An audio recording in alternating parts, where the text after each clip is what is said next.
The rain began without warning, a sudden curtain of silver falling from a sky that had moments ago seemed calm and indifferent. Eleanor Whitmore pulled her cloak tighter as the wind cut through the open fields, carrying the scent of wet earth and distant thunder. She had insisted on walking ahead of the carriage, needing air, needing distance from the suffocating expectations that waited for her at Ashcroft Manor. She did not yet know that this rain would change the course of her life, or that the man approaching through the mist would soon make a proposal that would haunt them both. Julian Blackwood, the Duke of Ravensshire, reined his horse to a halt when he saw her. He was not accustomed to surprises. As one of the youngest dukes in England, discipline and control had been forced upon him since boyhood. Yet there she stood, alone on the path that cut through his land, rain plastering dark curls to her temples, eyes lifted toward the storm as if daring it to strike harder. He recognized her at once. Miss Eleanor Whitmore, the woman society whispered about. Too intelligent, too outspoken, too unsuitable. Miss Whitmore, Julian called, dismounting despite the rain soaking instantly through his coat. You shouldn't be out here. She turned, startled, her composure slipping for just a second before she recovered. And you shouldn't be lecturing strangers in the middle of a storm, Your Grace. A faint, humorless smile touched his lips. This land belongs to me. That makes you less of a stranger than you think. Thunder cracked overhead, closer now. Eleanor glanced at the sky, then back at him. If you've come to escort me back, save your breath. I will not return to the manor just yet. Julian studied her, rainwater dripping from his dark hair, his sharp features softened by the gray light. That storm will worsen. There's a hunting lodge nearby. We can take shelter. She hesitated. Every sensible instinct warned her against being alone with a man like him. A duke with a reputation for cold calculation. A man rumored to view marriage as nothing more than a transaction. Yet the wind howled again, and the rain thickened until the path blurred beneath her boots. Very well, she said at last, but only until the rain passes. The lodge was small, stone-built, and rarely used. Inside, the air was cool and smelled faintly of old wood and smoke. Julian lit a fire with practiced efficiency while Eleanor stood near the door, dripping water pooling at her feet. You may sit, he said quietly. I'm capable of standing, she replied, though her legs trembled from the cold. Without another word, he removed his coat and placed it over her shoulders. The unexpected gentleness startled her more than the storm. She met his gaze, searching for mockery, for calculation, but found neither. Thank you, she said softly. They sat in silence as rain battered the roof, the fire crackling between them. Outside, the world seemed reduced to sound and shadow. Julian broke the silence first. You despise society, he said. Eleanor stiffened. And you despise people. His brow arched. Is that what you think? It's what everyone thinks. Julian leaned back, eyes fixed on the flames. Everyone is often wrong. The words lingered, heavy with something unspoken. Eleanor studied him, seeing not the distant duke of gossip, but a man weighed down by responsibility, by isolation. She wondered what it must be like to live a life where every choice was scrutinized, every emotion deemed a weakness. You're expected to marry soon, she said before she could stop herself. His jaw tightened. Yes, and you will, she added. Because it's expected. Because it's necessary. She looked at him sharply. For whom? For my estate. My title. My family's future. Eleanor laughed softly, though there was no humor in it. How tragic. Julian's eyes flicked to hers. You think so? I think a life without choice is no life at all. Thunder rolled again, shaking the walls. The storm showed no sign of passing. Julian stood and paced once, then stopped in front of her, his expression unreadable. Miss Whitmore, he said slowly, what would you do if you were offered freedom at a terrible cost? Her breath caught. What kind of freedom? The kind that allows you to live as you wish. Speak as you wish. Think as you wish. And the cost. His voice lowered. Your reputation. Your heart. Your future as you imagined it. Eleanor rose to her feet, unease curling in her stomach. You speak in riddles, your grace. Because plain words would sound monstrous. Rain hammered down, trapping them in the small lodge, in the moment, in the truth neither had planned to reveal. Julian took a breath, as though bracing himself. "I need a wife," he said. "Not for love. For appearances. For stability." Eleanor's eyes widened. "You cannot possibly be." "I am." His gaze held hers, unwavering. "And you need independence. Protection from a society eager to break you." Her heart pounded. "You're proposing an arrangement. A marriage in name only," he said. "You would have freedom within my walls. Influence. Security. In return, I would have peace from constant pressure." Silence crashed between them, louder than the thunder outside. Eleanor felt as though the air had been knocked from her lungs. "You don't even like me?" she whispered. Julian's expression softened, just slightly. "I respect you, which is more than I can say for most." "That is not enough." "No," he agreed. "It isn't. That is why it is unspeakable." The fire popped, sending sparks upward. Eleanor turned away, pacing the small room, her mind racing. This was madness.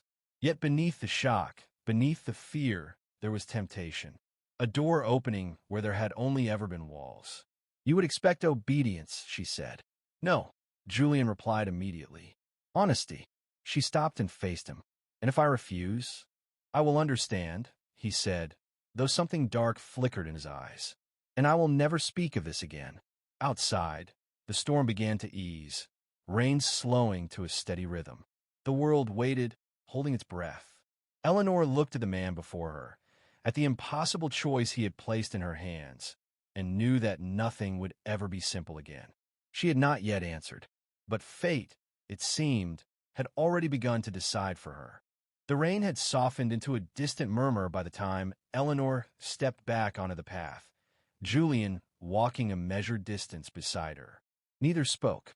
The unspeakable proposal lingered between them like a living thing, unseen yet impossible to ignore.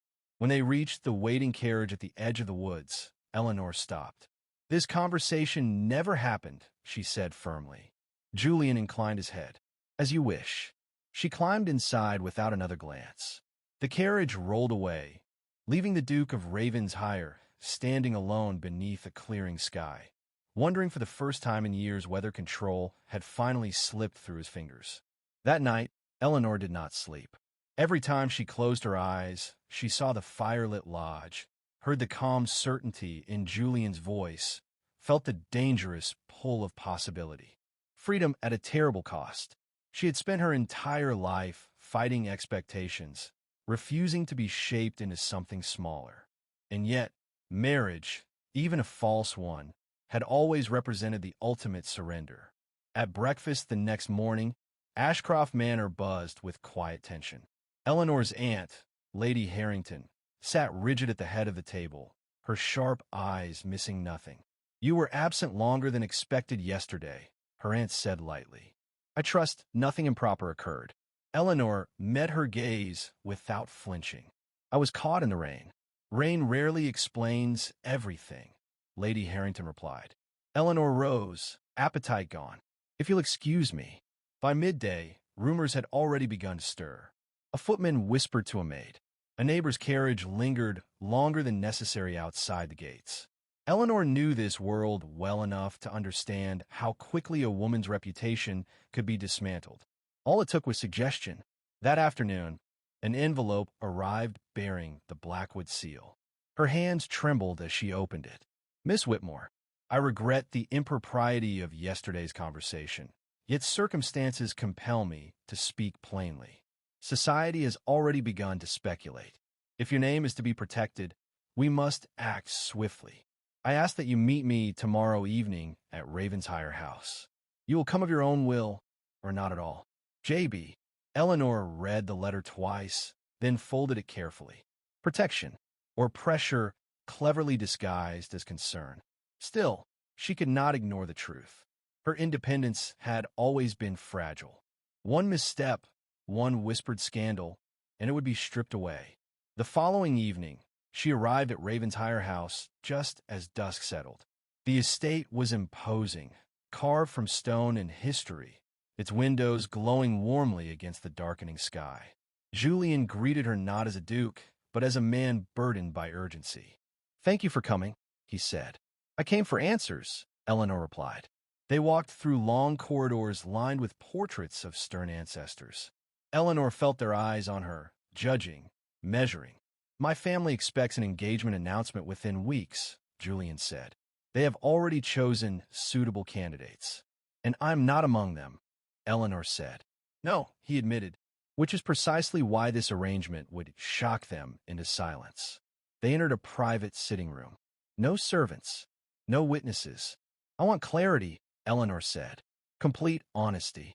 Julian nodded. "You would retain your own rooms, your own pursuits. No obligation beyond public appearances. No children would be expected." Her breath caught. "You've thought of everything." "I had to," he said quietly. "This is not a whim." "And if I fall in love?" she asked. Julian looked away. "Then I would release you." The simplicity of the answer startled her. "You would give up your title stability for my happiness?" "I would not cage another person," he said. "I have lived in one my entire life."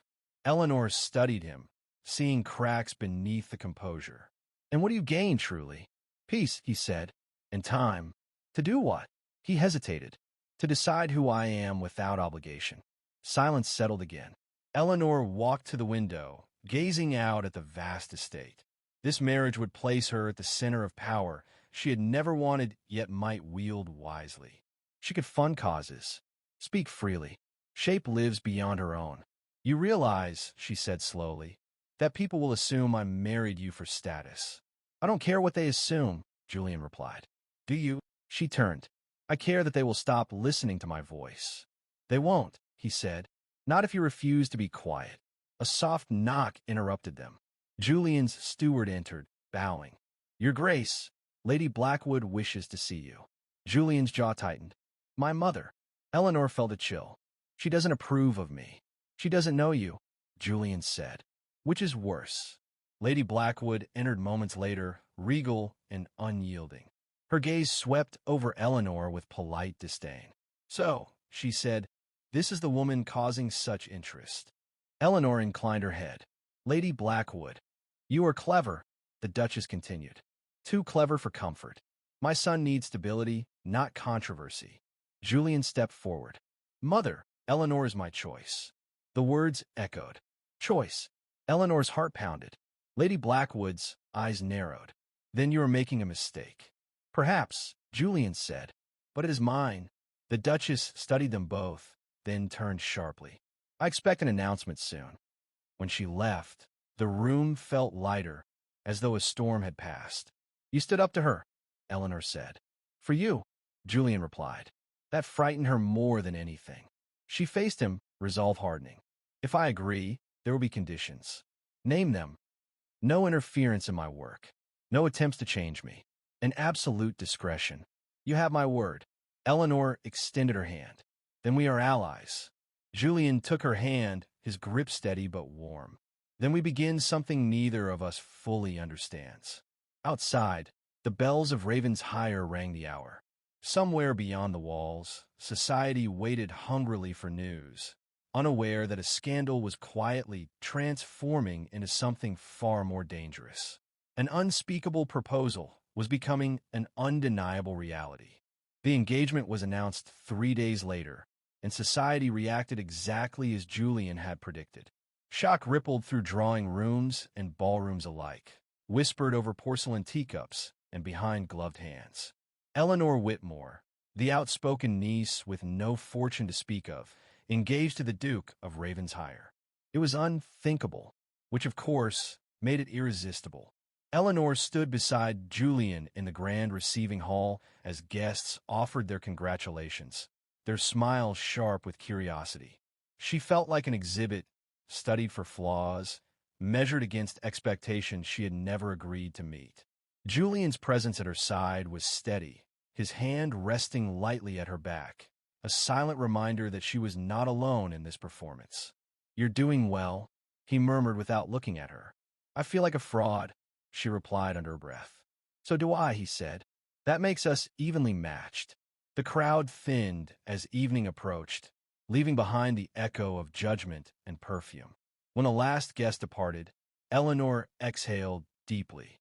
If this is only the beginning, she said, I dread the rest. Julian gestured toward the corridor. Gulme, there's something you should see. He led her through a lesser-used wing of the house, away from the opulence, into a sunlit room filled with books, papers, and maps pinned to the walls. Eleanor's eyes widened. This is your study? She asked. It was, Julian said. It's yours now if you wish. She stepped inside, running her fingers over the spines of books on economics, philosophy, political reform. You give this up? I don't need it, he replied. You do.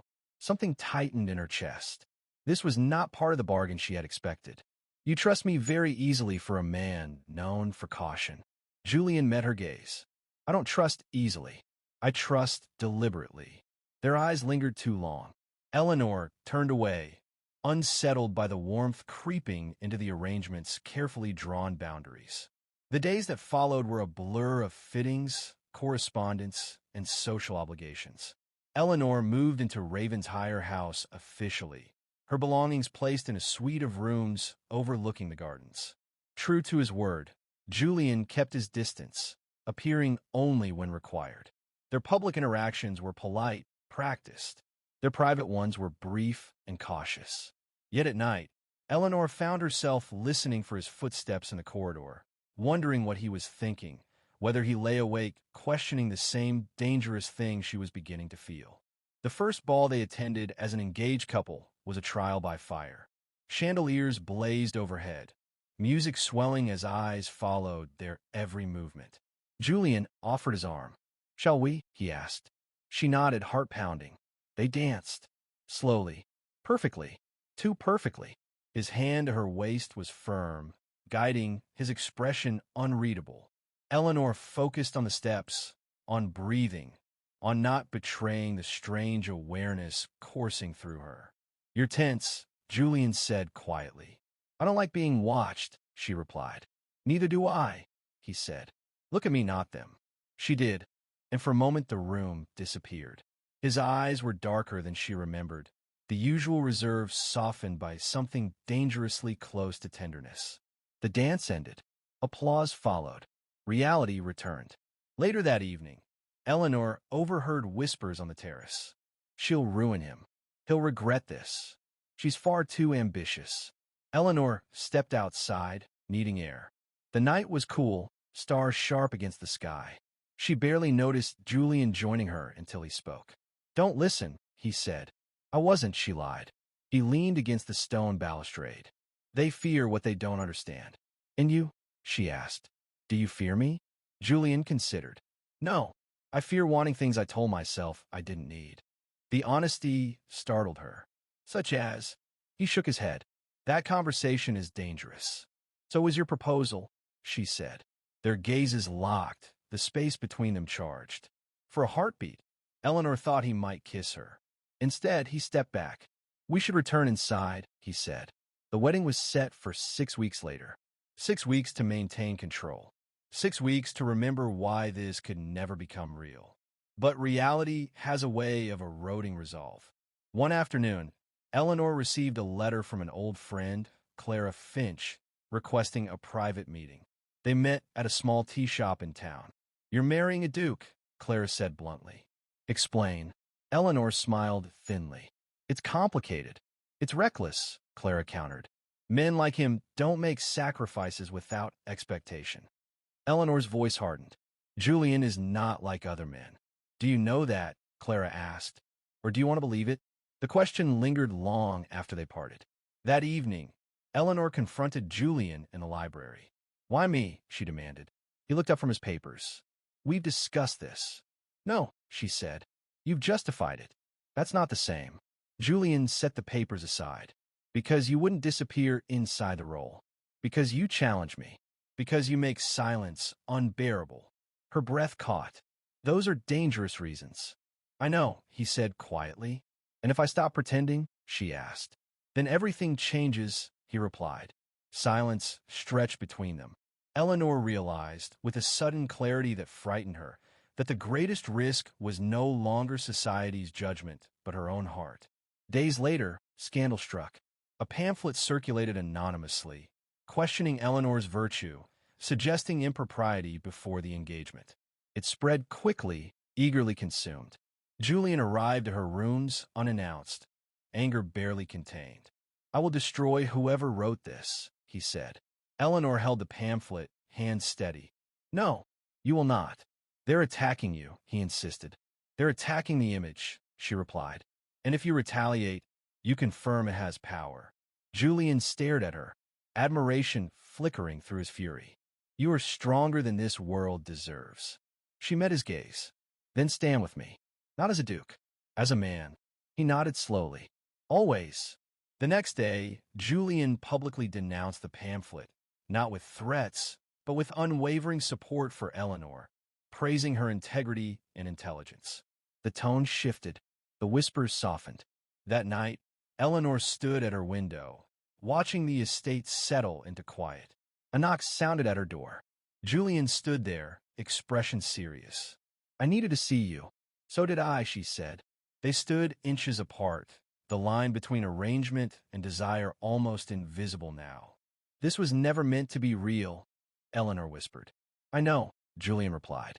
"And yet," she said, voice trembling, "it is becoming so." Julian reached out, stopping just short of touching her cheek. "If you ask me to stop, I will." She didn't ask. Instead, she closed the distance. The kiss was brief, restrained, and utterly transformative. When they parted, the air felt altered, as though something irreversible had begun. Outside, the world slept, unaware that the unspeakable proposal had crossed a line neither of them could retreat from. And there was no turning back. Morning arrived with an uncomfortable clarity. Eleanor woke before dawn, the memory of the kiss replaying with relentless precision.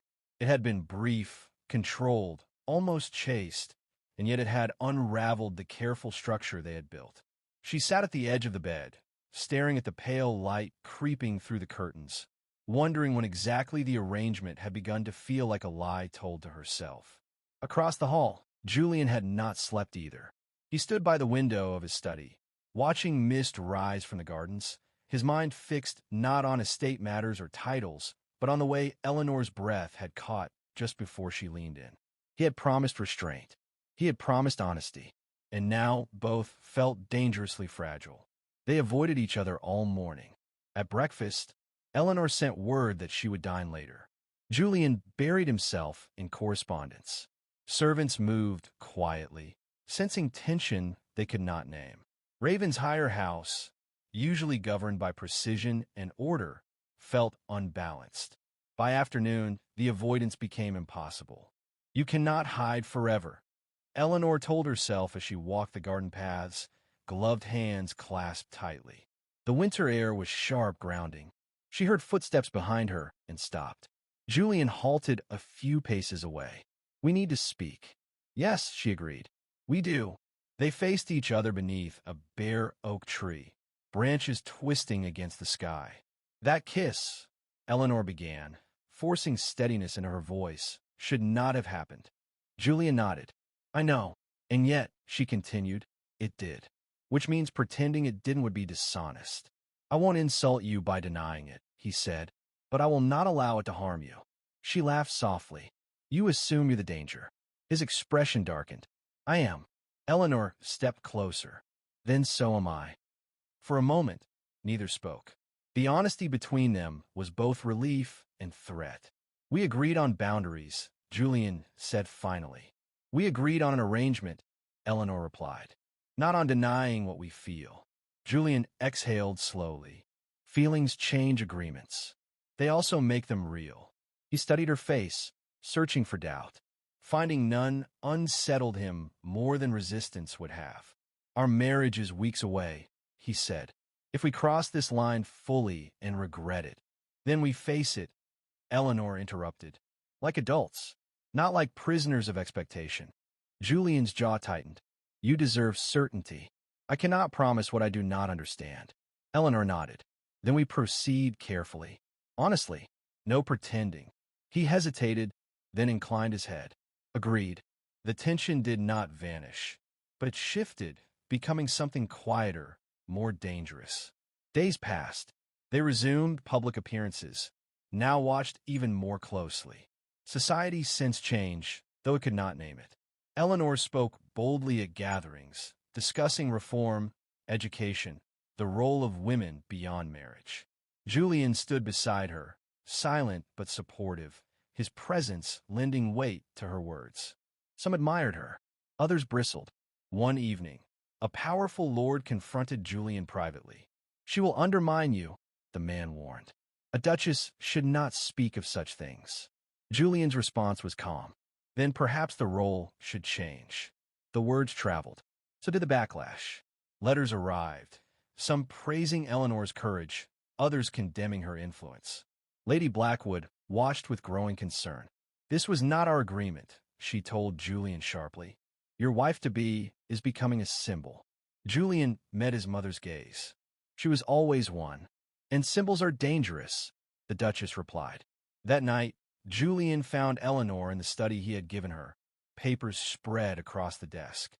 "They're angry," she said without looking up. "They always are," he replied. "You could stop this," she said. "Ask me to be quieter, smaller." Julian stepped closer. "I would never." She looked up then, eyes shining with something close to gratitude. "That is why this frightens me." "Why?" he asked. "Because I'm beginning to want more than freedom," she said softly. Julian's chest tightened. "Eleanor," she stood, "we should slow this. Not retreat, but slow." He nodded. "As you wish." The wedding drew nearer. Invitations were sent. Preparations intensified. Eleanor felt the weight of permanence settle around her. This was no longer an idea or arrangement. It was becoming her life. 2 days before the ceremony, disaster struck. A prominent newspaper published an article accusing Eleanor of manipulating Julian for influence, suggesting she intended to use her position to push radical agendas. The tone was vicious, the implications unmistakable. Julian stormed into the drawing room, paper clenched in his hand. "This ends now." Eleanor read the article, her face pale but composed. "No," she said. "This continues. They are attacking you directly," he said. "I will not allow it." "You cannot silence the world," she replied. "Only show it who we are." "And if this damages you," he demanded. "It already has," she said quietly. "But hiding would destroy me more." Julian stared at her, torn between fury and admiration. "You are risking everything." "So are you," she countered. That night, Julian made a decision. The next morning, he held a public address on the steps of Ravensshire House. Eleanor stood beside him, unflinching. "I am marrying Eleanor Whitmore because she is intelligent, principled, and unafraid," Julian declared. "Any who believe these qualities are flaws may direct their disapproval at me." The statement shocked society. Some applauded. Others recoiled. Lady Blackwood did not speak to Julian afterward. That evening, Eleanor found him alone in the great hall. "You've alienated half your allies," she said. He shrugged. "I've clarified my loyalties." Emotions surged unexpectedly. "You didn't have to do that." "Yes," he said, voice steady. "I did." She stepped closer, resting her hand over his heart. "Then whatever this is becoming, we face it together." He covered her hand with his own. Together. On the eve of the wedding, Eleanor stood before the mirror, gown laid out, future waiting. Doubt whispered, but it no longer ruled her. Julian knocked softly and stopped at the threshold, respecting tradition. "Are you afraid?" he asked. "Yes," she admitted. "Are you?" "Terrified," he said. "But certain." She smiled. "Then tomorrow, we stop pretending." His gaze softened. "Tomorrow, we begin honestly." As he turned to leave, Eleanor spoke. "Julian." He paused. This was never meant to be real. He looked back. The most important things never are. The door closed gently between them. Outside, bells waited, and with dawn approaching, an arrangement stood on the edge of becoming something far more powerful. A marriage born not of obligation, but of choice. The morning of the wedding arrived with a pale winter sun rising over Ravensshire, casting long shadows across the frost-tipped gardens. Bells echoed in the distance, slow and ceremonial, marking a day that would bind two lives under the relentless gaze of society. Eleanor stood still as her maid fastened the final buttons of her gown. The mirror reflected a woman composed and calm, yet beneath the surface her heart moved restlessly, aware that today was not merely a performance, but a crossing into something irreversible. She dismissed the maid and remained alone, hands clasped, breathing steadily. She thought of the path that had brought her here, the storm, the lodge, the unspeakable proposal that had once seemed like a clever solution to impossible problems. It had been meant to protect her voice, not entangle her heart. And yet, here she stood, knowing with frightening clarity that the man waiting below was no longer just an ally. In another wing of the house, Julian adjusted his coat, barely aware of the hands assisting him. He had stood on battlefields of politics and power without flinching, but the weight of this moment pressed heavily on his chest. This was no longer about titles or expectations. This was about trust, choice, and the terrifying vulnerability of allowing himself to care. When the time came, Eleanor walked down the aisle with steady grace. Murmurs rippled through the gathered guests. Admiration and skepticism intertwined. Julian waited at the front, eyes fixed on her, expression unreadable yet unmistakably intent. When she reached him, their gazes met, and something unspoken passed between them, an understanding deeper than any vow. The ceremony was formal, precise, ancient words spoken as they had been for centuries. Eleanor listened, responded, felt the weight of tradition settle upon her shoulders. When Julian slid the ring onto her finger, his hand lingered for a fraction longer than necessary, a quiet reassurance meant only for her. "I do," she said clearly. "So do I," he replied. The words echoed, sealing more than a marriage. Applause followed. Smiles were exchanged. Society exhaled, satisfied that order had been maintained, unaware that something quietly revolutionary had just occurred. The reception unfolded in a blur of music, conversation, and polite scrutiny. Eleanor moved through it with practiced confidence, Julian always at her side. Together they played their roles flawlessly, yet beneath the surface, tension coiled, anticipation mixed with uncertainty. At last, the formalities ended. The house settled into a quieter rhythm as guests departed. Night fell, wrapping ravens higher in stillness. Eleanor stood in her new chambers, removing her gloves, the reality of the day finally settling in. A knock sounded at the door. "Enter," she said. Julian stepped inside, closing the door softly behind him. For a moment, neither spoke. The silence was charged, heavy with all that had been postponed, restrained, feared. "We are married," Eleanor said quietly. "Yes," Julian replied, "in every sense the world recognizes." "And in private?" she asked. Julian took a step closer. "That is for us to decide." She searched his face, seeing no expectation there, only openness. "I will not be claimed out of duty," she said. "I would never," he answered. "Whatever happens between us must be chosen. Always." Relief loosened something in her chest. She crossed the room slowly, stopping just before him. "Then choose me," she said. Julian's breath caught.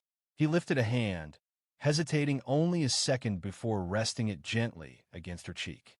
"I already have." The kiss this time was unrestrained, no longer held back by rules or fear. It was deliberate, unhurried, carrying with it the weight of acceptance rather than conquest. When they parted, Eleanor rested her forehead against his. "This changes nothing about who I am," she said. "It changes nothing about who I expect you to be," Julian replied. "Only who I stand beside." The days following the wedding brought a new reality. Eleanor was now Duchess of Ravensshire, a title that carried both power and peril. Letters poured in, requests, demands, invitations. Some sought her favor. Others warned her to tread carefully. Julian watched as she navigated her new role with quiet determination, refusing to retreat into ceremonial silence. She spoke at gatherings, funded educational initiatives, and welcomed voices long excluded from the estate's influence. Each step forward drew both praise and resistance. One evening, a delegation of local leaders confronted Julian. "She is moving too quickly," one warned. "The Duchess is unsettling established order." Julian's response was calm. "Order that cannot withstand change deserves to be unsettled." The message spread. With it came consequences. A rival family began openly opposing Ravenshire's interests, using Eleanor's visibility as a weapon. Rumors resurfaced, sharper this time, suggesting Julian had been manipulated, that love had compromised judgment. Eleanor found him in the study late one night, shoulders tense, papers scattered. "This is my fault," she said. Julian looked up sharply. "No, you could have had peace," she insisted.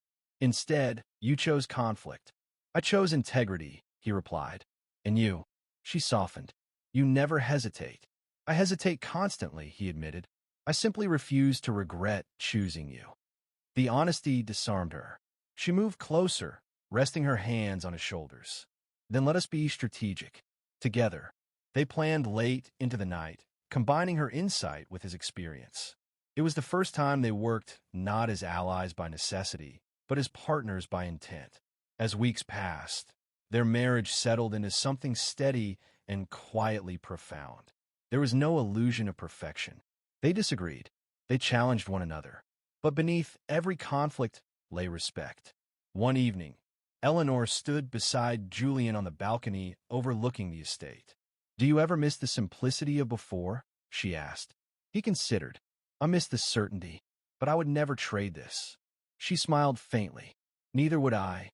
Below them, the lights of Ravensshire glowed, a symbol of continuity and change intertwined. What had begun as an unspeakable proposal had become a deliberate union, one not defined by tradition alone, but by mutual choice. And though the world continued to watch, to judge, to test them, Eleanor and Julian now understood something vital. The greatest defiance was not rebellion, but partnership, and their story, far from ending, was only beginning. The winter deepened, and with it came the quiet testing of Eleanor's new position. As Duchess of Ravensshire, she was no longer merely observed, she was measured. Every word she spoke, every initiative she supported, was weighed against centuries of expectation. Some doors opened readily, others slammed shut with polite smiles and sharpened resistance. Eleanor learned quickly that power was rarely denied outright. Instead, it was delayed, diluted, redirected. Committees formed, meetings postponed, promises offered without intent. She recognized the tactics immediately, having watched them used against women all her life. Julian watched her navigate this terrain with growing respect. Where others pushed with force, Eleanor applied pressure with precision. She listened carefully, spoke selectively, and never revealed more than necessary. It was not manipulation, she told herself, but survival. Their marriage settled into a rhythm defined by trust rather than routine. They shared meals when time allowed, exchanged quiet conversations late at night, and maintained an unspoken understanding of when to push and when to yield. Affection grew not through grand gestures, but through constancy. One evening, Eleanor returned from a charitable board meeting visibly exhausted. "They agreed," she said, removing her gloves, "but only after attaching so many conditions that the funding may as well be symbolic." Julian poured her tea. "Symbolism matters. It opens paths. It also excuses inaction," she replied, frustration breaking through her composure. Julian studied her. "Then we adjust the path." She met his gaze. "You're not angry that I keep pushing?" He smiled faintly. "I'm angry that the world requires you too." That answer lingered with her.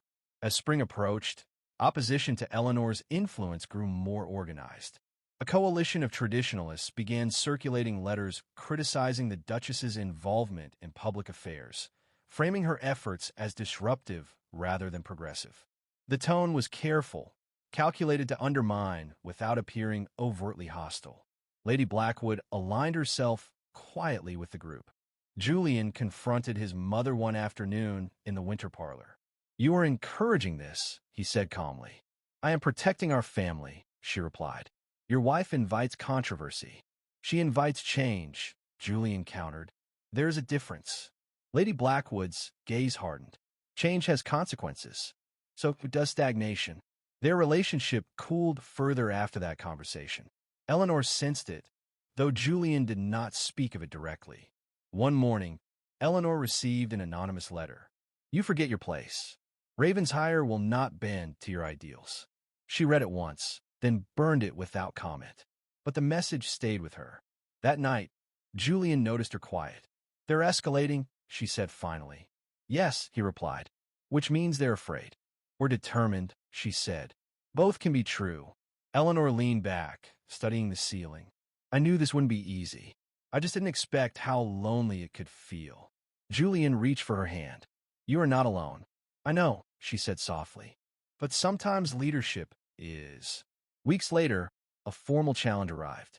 A powerful council requested Julian's presence at a closed session, citing concerns about Ravenshire's direction under Eleanor's influence. The implication was clear. Distance yourself or face consequences. Julian returned from the meeting late, expression unreadable. They want you to step back, he said simply. Eleanor felt a familiar tightening in her chest. And will you ask me to? No, he replied without hesitation. But they will not stop. She nodded. Then we must decide how far we're willing to go. Julian studied her carefully. I will not sacrifice you to preserve my standing. And I will not ask you to burn everything for me, she said. Silence followed, heavy with the weight of impossible choices. The answer came unexpectedly. A neighboring estate suffered a severe labor dispute, workers striking under dangerous conditions. Eleanor visited the site personally, listened, documented, and used her influence to broker fair terms. The story spread quickly. Public sentiment shifted. For the first time, Ravensshire was praised not for tradition, but for leadership. The council faltered. Julian watched as Eleanor's approach, measured, humane, relentless, proved more effective than brute authority ever had. You didn't fight them, he said that evening. You made them irrelevant. Eleanor smiled tiredly. Power hates being ignored. Their partnership deepened further, forged not in romance alone, but in shared purpose. They debated late into the night, challenged one another openly, and learned when compromise strengthened rather than weakened them. Yet beneath the progress, tension simmered. Julian began receiving warnings, subtle reminders of debts owed, alliances strained, favors that could be withdrawn. The cost of standing firm was mounting. One night he admitted it. There may come a moment, he said, voice low, when choosing you means losing everything else. Eleanor met his gaze steadily. Then we will face that moment honestly. And if I hesitate, he asked. Then we speak, she replied. We do not pretend. The simplicity of her answer grounded him. Spring finally arrived, softening the estate with color and warmth. Ravensshire changed, not dramatically, but unmistakably. New initiatives took root. Old structures shifted.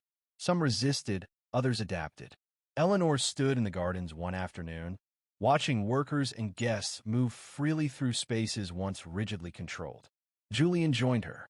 You've altered the atmosphere of this place. She smiled. I hope for the better, for the truer, he said. She looked at him then, really looked, and understood that love had not arrived as a sudden declaration or dramatic turning point. It had grown through choice after choice, tested by consequence, strengthened by refusal to retreat.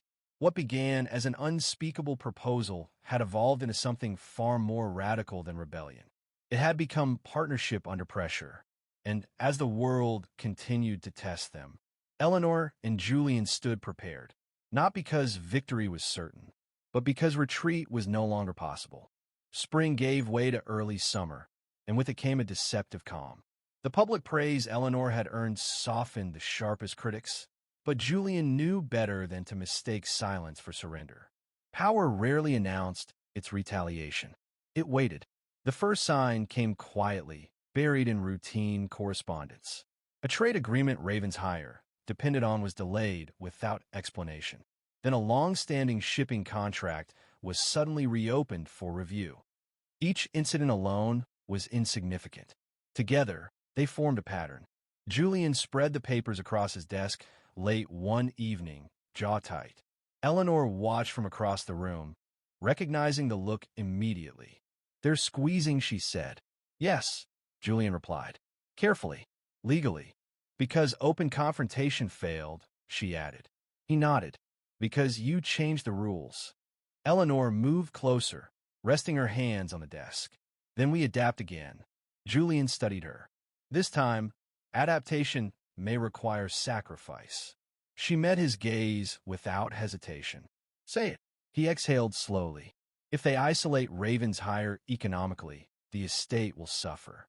Workers, families, people who had nothing to do with this." Eleanor's expression sobered. "And they expect you to distance yourself from me to prevent that." "Yes." Silence stretched between them, heavy and familiar. Eleanor straightened. "Then we don't make this about me." Julian frowned. "Explain." "We make it about transparency," she said. "We force them into the open.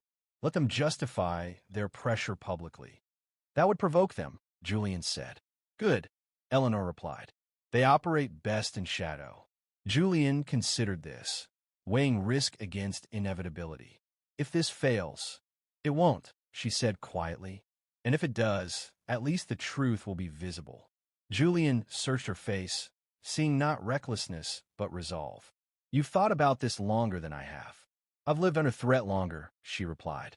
Within days, Eleanor began speaking openly at public forums, carefully framed not as defiance, but as accountability. She discussed ethical governance, responsible influence, and the dangers of unexamined authority. She never named her opponents. She didn't have to. The response was immediate. Support surged from unexpected places: local leaders, labor groups, educators, even rival estates quietly frustrated by the same invisible pressures. The conversation shifted from Eleanor's role to the broader system. Julian watched the shift with a mixture of pride and unease. "You've turned them into a case study." "They made themselves one," Eleanor replied. The council responded with restraint at first, issuing carefully worded statements emphasizing tradition and stability. But tradition sounded hollow when weighed against Eleanor's calm insistence on fairness. Then came the invitation, a formal request for Eleanor to address a closed assembly of regional power holders. Julian read the letter twice. "This is a trap," he said. "Yes," Eleanor agreed. "Which means it's also an opportunity." Julian looked up sharply. "No, Julian," she said gently. "They will not stop until they believe they have control again. And walking into their hands gives them that," he argued. "Only if I let them," she replied. He stood, pacing once. "I won't let them isolate you." "You can't protect me from every room," she said. "But you can stand beside me." He stopped. "They didn't invite me." Eleanor met his eyes. "Then that's the point." The night before the assembly, sleep eluded them both. Eleanor sat by the window, reviewing her notes, while Julian watched the shadows stretch across the room. "If they attempt to undermine you publicly," Julian began. "I'll respond calmly," Eleanor finished. "And if they question your legitimacy," he pressed. "I'll redirect the question," she replied. "And if they threaten Ravenshire directly?" Eleanor looked at him then. "Then we will know exactly who they are." Julian's chest tightened. "I hate that you must carry this." She reached for his hand. "I choose to." The assembly hall was austere, deliberately intimidating. Eleanor entered alone, posture steady, expression composed. Conversations hushed as she took her place. The questions began politely, then sharpened. "Do you believe a duchess should influence public policy? Do you deny leveraging your position for ideological aims? Do you recognize the risks you introduce to established order?" Eleanor answered without defensiveness, grounding every response in shared values: stability, fairness, sustainability. She acknowledged risk openly, framing it as responsibility rather than recklessness. Then came the question they had been waiting for. "Is it not true," one man asked, voice smooth, "that your influence exists solely because of your marriage?" The room stilled. Eleanor did not hesitate. "It is true that marriage granted me access. It is not true that it granted me conviction, competence, or accountability." Those were always mine. A murmur rippled. And if that access were withdrawn? Another pressed. Eleanor's gaze swept the room. Then you would be admitting that your authority depends on exclusion rather than merit. Silence followed. Not victory, but impact. The session ended without resolution. But the balance had shifted. Julian was waiting when Eleanor returned. He searched her face anxiously. They didn't defeat you, he said. No, she replied. But they won't forgive me. He nodded. Nor should they expect you to retreat. The retaliation came faster now. A key investment was pulled. A regional partnership dissolved publicly, citing strategic differences. The cost was no longer abstract. Julian convened his advisors. Eleanor listened from the edge of the room, recognizing the careful language of concern masking fear. This is unsustainable, one warned. The Duchess's visibility is destabilizing confidence. Julian stood. The confidence you refer to depends on silence. Another advisor shook his head. Then you must choose. The word landed heavily. That night, Eleanor found Julian alone in the great hall, staring at the family crest etched into stone. They've drawn a line, he said. Yes, Eleanor replied. They have. Julian turned to her. If I step down from certain alliances, Ravensshire will lose influence, but remain intact. And if you don't, she asked, they will keep escalating. Eleanor took a breath. Then we redefine what influence means. He studied her. You're asking me to relinquish power my family has held for generations. I'm asking you to decide whether power exists to preserve itself, she said, or to serve something greater. Julian closed his eyes briefly. When he opened them, his expression had changed. Prepare the announcements, he said. We withdraw. The decision sent shockwaves through society. Julian publicly stepped back from several elite councils, citing conflicts with Ravenshire's values. Commentators called it reckless. Some called it noble. Most were simply stunned. Economic pressure intensified briefly, then fractured. Other estates, long constrained by the same structures, quietly followed. Not all, but enough. Eleanor watched the aftermath unfold with mixed emotion. You've changed the landscape, she said. So have you, Julian replied. And the cost, she asked. He looked around the hall, at the home he still stood in, the people who still worked there, the woman who stood beside him. Not everything that mattered. Late that night, Eleanor rested her head against his shoulder. This was never part of the plan, she said. Julian smiled faintly. The best things rarely are. What had begun as survival had become something more dangerous than rebellion. It had become example. And examples, once set, could never be contained again. The withdrawal from the councils marked a turning point that neither Eleanor nor Julian could ignore. The estate did not collapse as predicted. Instead, it entered an unfamiliar phase, leaner, quieter, but unmistakably freer. Ravensshire no longer moved at the rhythm dictated by distant power structures. Decisions were slower, more deliberate, and rooted closer to the land and the people who worked it. Not everyone welcomed the change. Some long-serving stewards resigned, uncomfortable with the shift in priorities. A few investors pulled away entirely, choosing certainty over principle. Yet others stepped forward. New partners, local leaders, educators, and reform-minded families who saw in Ravensshire an opportunity to build something different. Eleanor took the losses personally at first. I invited this, she said one evening, reviewing yet another departure notice. Julian leaned against the desk beside her. You revealed it, he corrected. The fault lines were already there. She sighed. That doesn't make the consequences lighter. No, he agreed, but it makes them honest. Honesty, Eleanor was learning, carried its own weight. With fewer buffers of tradition and privilege, every decision now had immediate impact. When a harvest underperformed, there was no distant council to absorb the blow.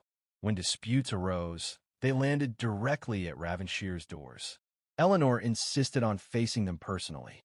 Julian accompanied her to meetings with tenant farmers, workers, and local merchants. Listening more than speaking, observing the subtle ways Eleanor earned trust. She did not promise miracles. She asked questions. She acknowledged limits. And when she committed, she followed through.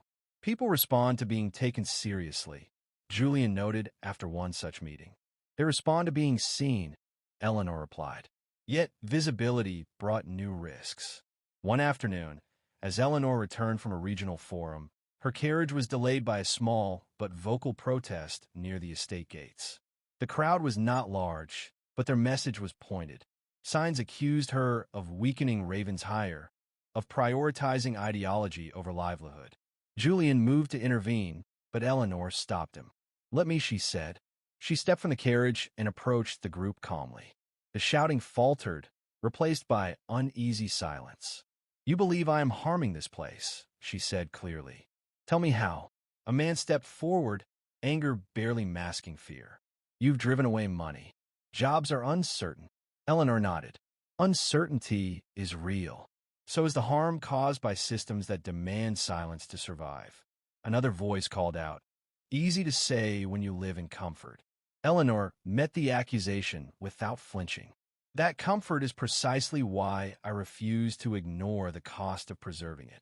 The exchange did not end in agreement, but it ended without escalation. The crowd dispersed slowly, unsettled but heard. That night, Julian watched Eleanor pace the balcony. You didn't need to face them alone, he said. I wasn't alone, she replied. I had the truth. He studied her carefully. Truth doesn't always protect. No, she agreed. But it anchors.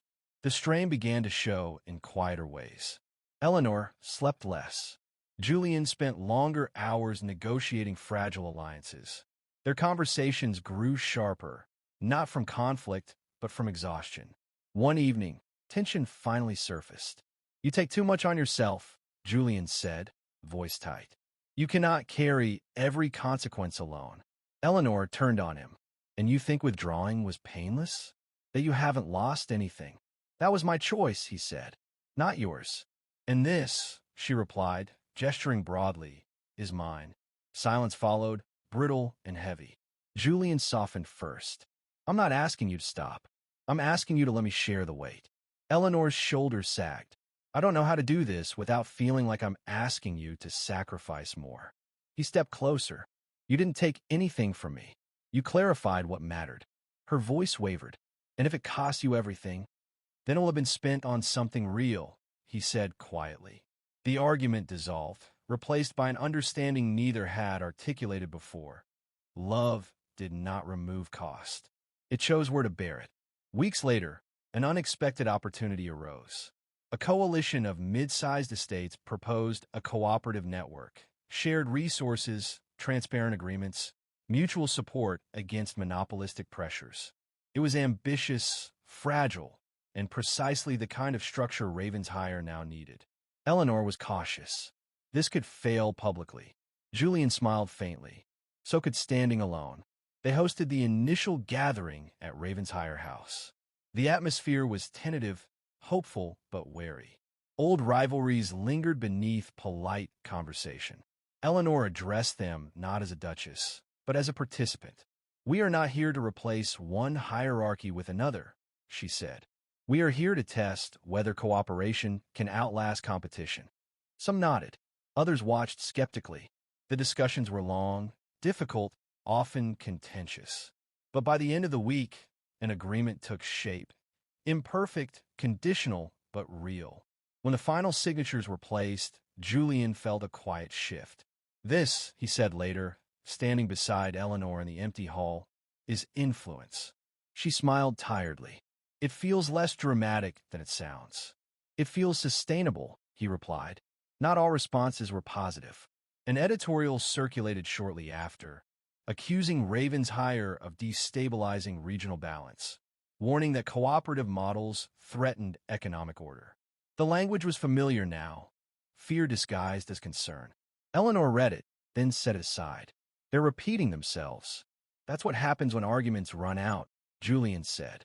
The cooperative began modestly, shared transport routes, pooled legal resources, collaborative bargaining. Small wins accumulated. Confidence grew. So did attention. Eleanor received invitations to speak beyond the region. So she accepted. Others she declined, unwilling to become a symbol detached from substance. Julian noticed a shift. "They're trying to turn you into an idea," he said one evening. "I won't let them," Eleanor replied. "Ideas are easier to control than people." The pressure returned in subtler forms. Private offers, conditional support, invitations that came with unspoken expectations. Eleanor refused them one by one. "Isn't there room for compromise?" Julian asked gently after one particularly tempting proposal. "There is," she said, "but not surrender disguised as cooperation." He nodded. "I needed to hear that." Their relationship deepened under the strain, not through comfort, but through alignment. They learned each other's limits, respected pauses, recognized when silence was necessary. Yet doubt still surfaced. One night, Eleanor admitted it aloud. "Some days I wonder if this would have been easier without me here." Julian did not answer immediately. When he did, his voice was steady. It would have been quieter, not truer. She leaned into him, the admission both comfort and ache. Summer advanced, and with it came a sense of precarious balance. Raven's Hire was no longer isolated, but neither was it secure. It stood in between, tested, watched, quietly imitated. Eleanor stood at the edge of the fields one afternoon, watching workers coordinate across newly shared routes. "Do you think this lasts?" she asked.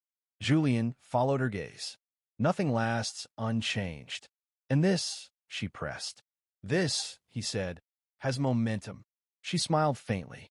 "Momentum can be dangerous." "Yes," he agreed, "but stagnation is fatal." As dusk settled, Eleanor felt the weight of the journey behind them and the uncertainty ahead. The unspeakable proposal that had once seemed like an escape now felt like the first step into a life defined by deliberate risk. Not because she sought upheaval, but because she refused to accept a peace built on silence. And beside her stood a man who no longer asked what the cost might be, only whether the purpose was worth it. The answer for both of them had already been given. The cooperative's early successes attracted more than attention. They drew scrutiny sharp enough to cut. Regulators began requesting documentation with unusual frequency. Audits overlapped. Compliance reviews multiplied.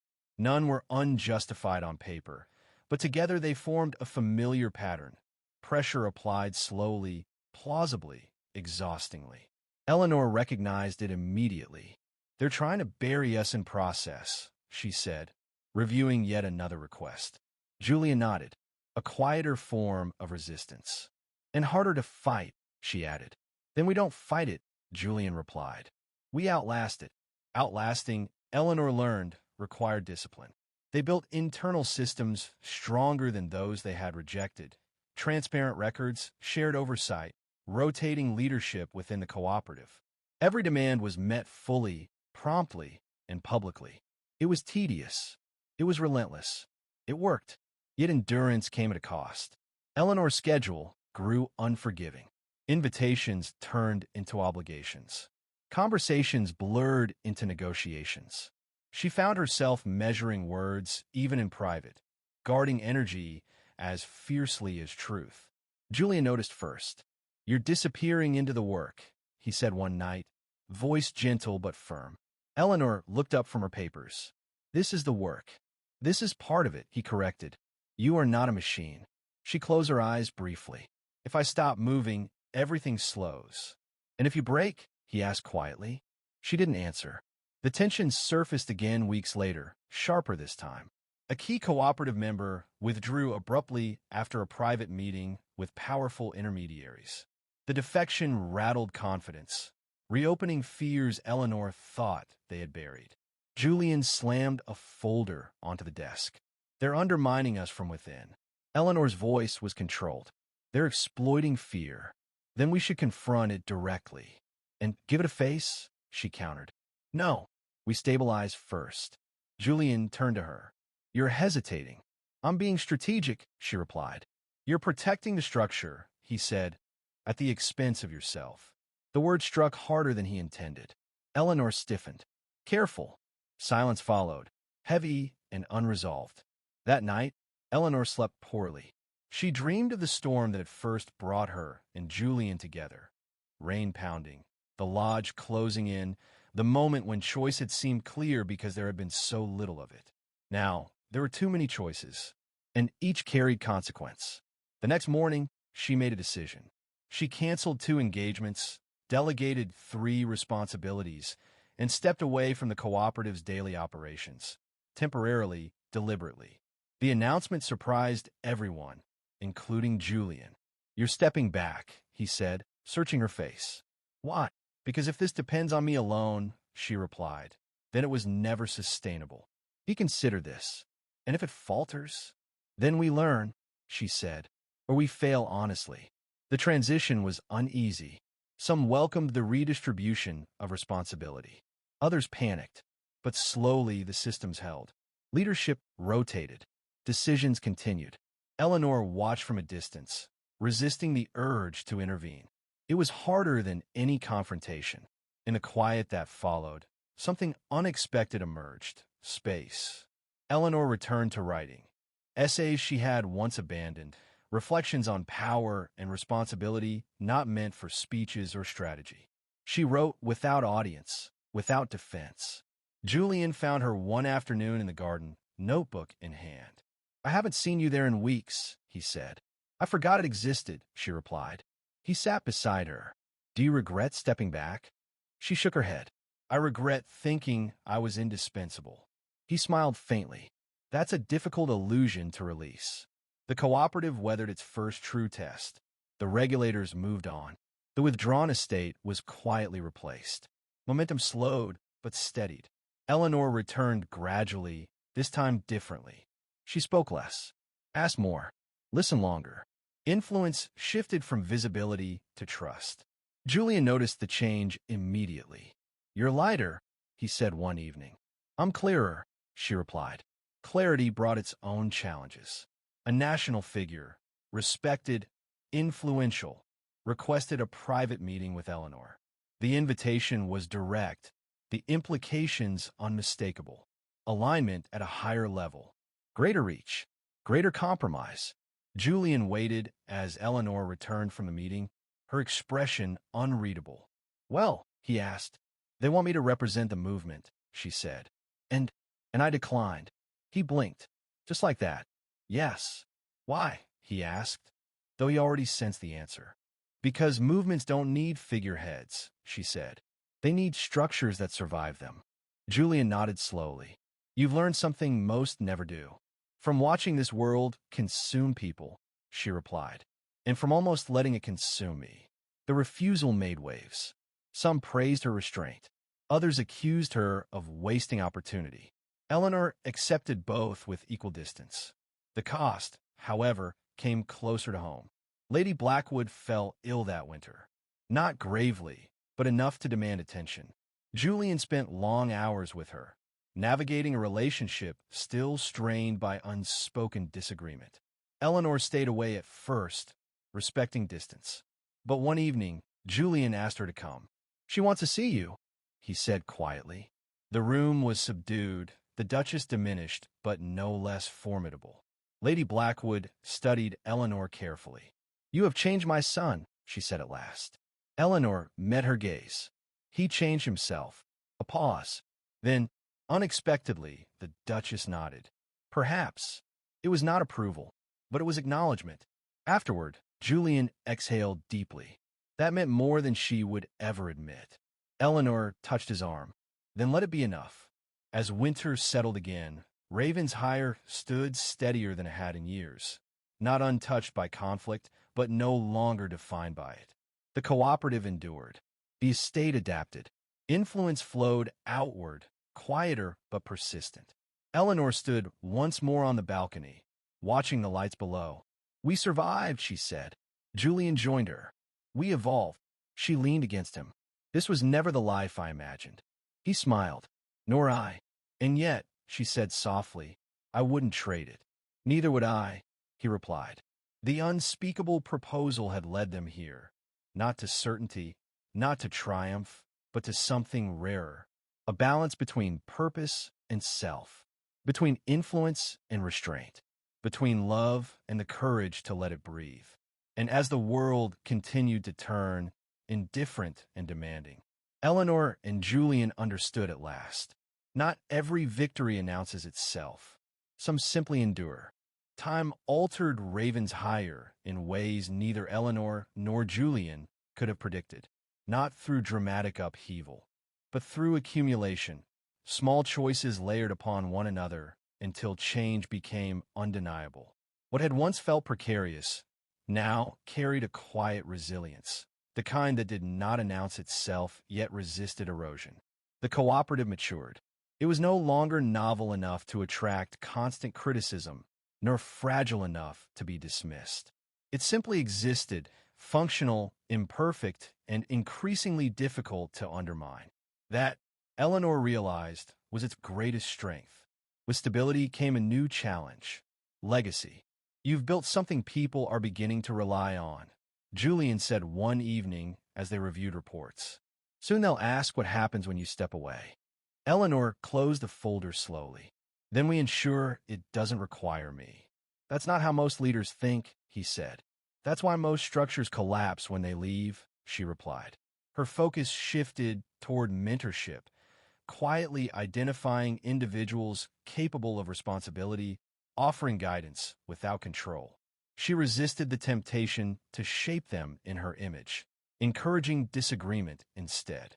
Julian observed the process with interest. You're teaching them how to challenge you. I'm teaching them how to think without permission, Eleanor corrected. Not everyone appreciated this approach. Some mistook her restraint for withdrawal, her delegation for weakness. A few attempted to bypass established processes, testing whether authority still held. Eleanor addressed it once, decisively. Authority was clarified. Boundaries were reinforced. The message spread. She hasn't disappeared, one advisor remarked. She's recalibrated. At home, the shift brought unexpected quiet. With fewer constant demands, Eleanor and Julian rediscovered time, unstructured, unclaimed. They took long walks across the estate, spoke of things once postponed, childhood memories, private fears, unfulfilled ambitions.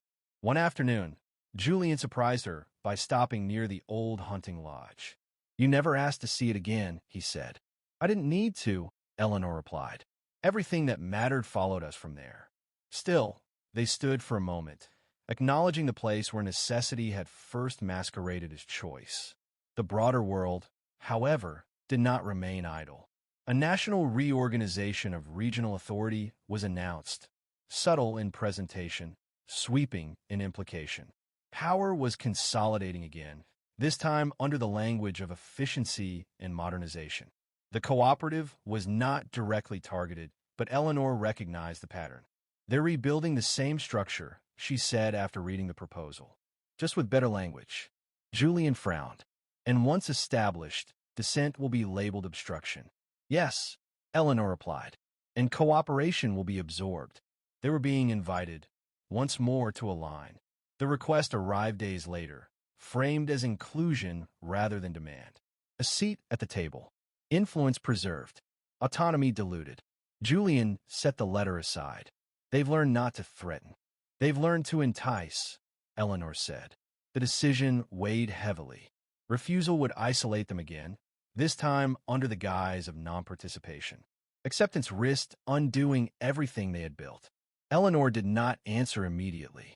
Instead, she convened the cooperative leadership, not to instruct but to ask. The discussion was long, contentious, revealing. Some favored alignment, fearing marginalization. Others argued that absorption was inevitable either way. Eleanor listened. At the end, she spoke carefully. This cannot be my decision alone, nor Julian's. If this structure exists to serve many, then many must choose its direction. The vote was close, painfully so. In the end, the cooperative declined formal alignment, but proposed a parallel framework for collaboration without consolidation. A compromise few believed would be accepted. It wasn't. The response was polite, final, and quietly dismissive. Pressure returned, not aggressive, but exclusionary. Invitations stopped. Consultations ceased. The cooperative was no longer opposed. It was ignored. Julian watched the shift with concern.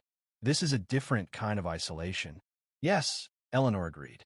More dangerous. And harder to fight, he added. We don't fight it, she said softly. We endure it. Endurance required patience bordering on defiance. Resources tightened. Progress slowed. Morale wavered. One evening, Julian found Eleanor alone in the library, staring at nothing. Do you regret it? He asked gently. She didn't look up. Some days. He waited. Not the choice, she continued. The cost. Julian sat beside her. We knew it wouldn't be free. I just hoped, she said quietly, that it wouldn't always ask the same price. He took her hand. Nothing worthwhile stops asking. The distance from centralized power brought unexpected clarity. Without constant engagement, Ravenshire turned inward, investing deeper, slower, more deliberately. Education programs expanded quietly. Local networks strengthened. The cooperative became less visible, but more embedded. It no longer needed recognition to function. Months passed. The national structure moved on, consolidating elsewhere. New crises emerged, drawing attention away. And then, without announcement, inquiries returned. Not invitations. Questions. How had Ravenshire maintained stability? How had cooperation endured without formal backing? How had trust been preserved under pressure? Eleanor answered selectively. Not by resisting power, she said at one forum, but by refusing to let it define legitimacy. Julian watched from the audience, understanding fully what those words cost. That night, they stood together on the balcony once more. We didn't win, Eleanor said. Julian smiled faintly. We weren't trying to. She leaned into him. Do you ever wonder what would have happened if you'd never made that proposal? Yes, he replied. And then I stop. She looked up at him. Why? Because that question belongs to a life we didn't choose, he said. This one does. Below them, Ravenshire rested, changed, imperfect, enduring. What had begun as survival had become stewardship. What had begun as alliance had become trust. What had begun as an unspeakable proposal had become a shared refusal to surrender meaning for ease. And though the world would continue to reshape itself, demanding, consolidating, forgetting, Eleanor and Julian stood grounded in something it could not absorb. A life built not on permission, but on deliberate choice. Autumn returned quietly, bringing with it a season of reflection rather than resistance. The urgency that had once defined every decision softened into vigilance. Alert, watchful, but no longer reactive. Ravenshire did not expand. It consolidated. What it lost in visibility, it gained in depth. Eleanor felt the shift internally before she recognized it externally. The constant readiness, the expectation of confrontation, began to ease. She still rose early, still read reports, still listened carefully. But the tension that once tightened her chest had loosened into something steadier. Julian noticed the change in small ways. You sleep more, he said one morning. I think less about what they might do next, Eleanor replied, and more about what we're building now. That's progress, he said. Or exhaustion, she countered. Sometimes they look the same, he said gently. The cooperative entered a phase of quiet influence. Other regions did not announce partnerships. They borrowed practices, documentation formats, shared transport models, conflict mediation frameworks. No credit was requested. None was expected. Eleanor found this oddly satisfying. Imitation without acknowledgement, she said once. It means the ideas survived ego. Julian smiled. It also means they can't dismantle what they pretend not to see. Yet invisibility carried risk. Without a clear adversary, purpose had to be renewed internally. Eleanor sensed it first among the younger coordinators. Uncertainty masked as efficiency.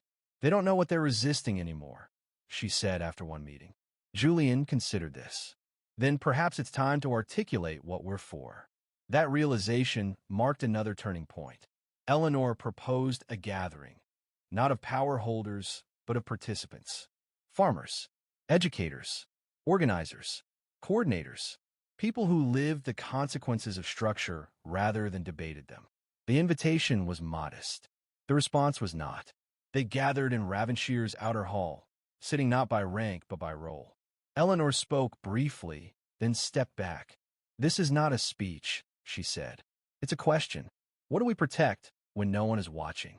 The conversation that followed was uneven, raw, often uncomfortable. Some spoke of fairness, others of security. A few admitted they missed clarity, even oppressive clarity, because it told them where the lines were. Eleanor listened without correction. By the end, something subtle had shifted. Not consensus, but articulation. The cooperative's purpose, once defined in opposition, began to define itself in intention. Julian observed quietly from the edge of the room. "You didn't lead," he said afterward. "I facilitated," Eleanor replied. "They'll carry it better that way." Leadership, she was learning, was often most effective when it resisted center stage. As the year turned, Ravenshire faced its first true internal conflict. Two cooperative members clashed over resource allocation, each invoking shared principles to justify opposing positions. The dispute threatened to fracture trust. Eleanor refused to intervene immediately. Julian questioned her restraint. "If this festers, it will reveal what needs strengthening," she replied. The mediation that followed was difficult, slow, and inconclusive at first. But eventually, a compromise emerged. Not perfect, but owned by both sides. Eleanor watched the process with quiet approval. "They solved it without us," she said. Julian nodded. That was always the goal. At home, the rhythm between Eleanor and Julian deepened into something quieter still. Passion remained, but it was no longer urgent. It had settled into familiarity without complacency. One evening, as they shared a rare, unstructured dinner, Julian asked, "Do you ever miss the fire?" Eleanor considered the question carefully. "I don't miss being consumed by it." He smiled. "Neither do I." Their partnership had changed shape, not less intense, but more sustainable. They argued less frequently, but more precisely. Silence no longer signaled distance. It signaled trust. Then came the letter. It arrived without insignia, without formality. Just a name Eleanor recognized immediately. Clara Finch. Eleanor read it twice before speaking. "She's coming," she said. Julian looked up. "Your old friend?" "Yes," Eleanor replied. "She's leaving the city. Says she wants to see what we've built." Julian studied her expression. "That unsettles you." "It reminds me of who I was before this," Eleanor said, "and who I might have been if I'd chosen differently." Clara arrived weeks later, observant and direct as ever.